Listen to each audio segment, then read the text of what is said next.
ang pagpapatakbo po ng ganyang kalaking train system, I have to admit we don't have the enough capability. Kami po nasa gobyerno. Again, not to mention yung funds involved.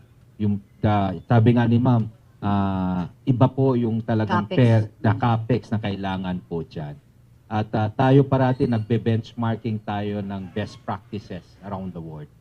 So sa tingin ko mas maganda and no-brainer na ang magpatakbo dito ay mga pribadong company. Basta po tayo sa gobyerno, we make sure that we regulate them strictly and monitor their compliance. And again, kami po ay kampante na talagang maraming international companies, operators, they are known, they are to be credible, at alam nila, dalubhasa sila sa pagpapatakbo ng ganitong sistema. Dagdag pa ng kalihim, malabong magkaroon ng ghost project sa loob ng DOTR.